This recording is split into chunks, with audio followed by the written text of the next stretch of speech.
सभी को नमस्ते। आप सभी को ये कहानी सुनना बहुत ज़रूरी है, क्योंकि ये कहानी आपके नकारात्मक विचारों को सकारात्मक विचारों में बदल देगी। किसी राज्य में एक बूढ़ा व्यक्ति रहता था। उसके एक बेटा था। वह बूढ़ा व्यक्ति एक विशेष नस्ल का घोड़ा रखता था।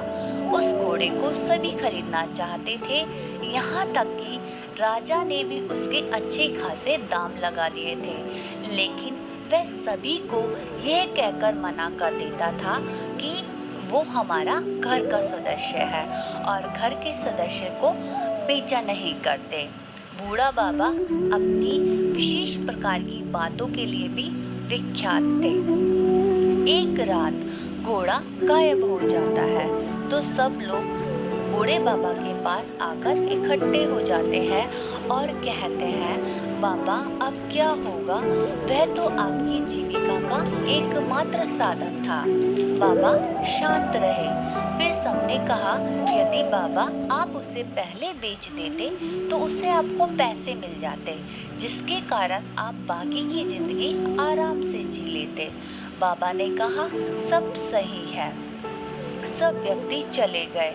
कुछ दिन बाद बाबा के घोड़ा वापस आ गया तो बाबा ने देखा कि वह घोड़ा अपने साथ अपनी जैसी नस्ल के 15 घोड़े और लेके आया है। फिर सभी लोग दोबारा इकट्ठे हुए और बाबा से कहने लगे, बाबा घोड़े का जाना तो आपके लिए शुभ संकेत था, क्योंकि वह अपने साथ अपने जैसे 15 घोड़ा और ले आया, जिसके कारण आप इन घोड़ों का व्यापार कर सकते हो और इन्हें बेचकर अच्छे पैसे भी कमा सकते हो। फिर बाबा शांत रहे और कहने लगे, सब सही है।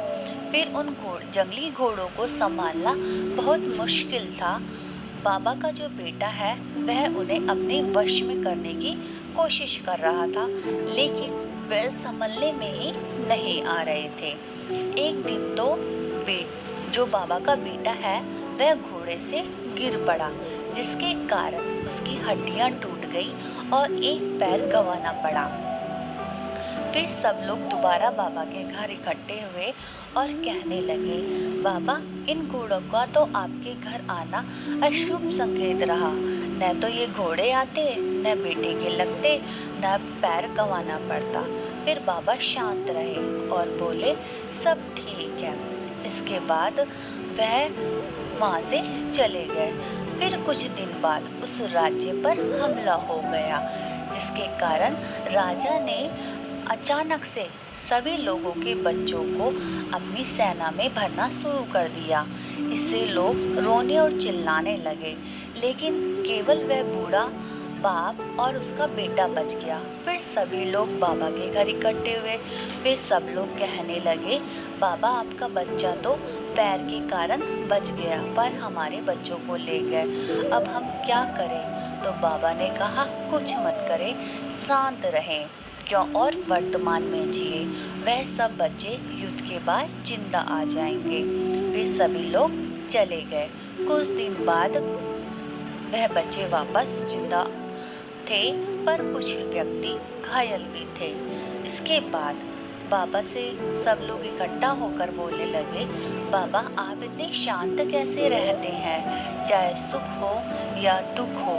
तो बाबा कहते हैं कि हमें वर्तमान में जीना चाहिए। हमें कभी भी भविष्य के चक्कर में अपने आप को परेशान नहीं करना चाहिए।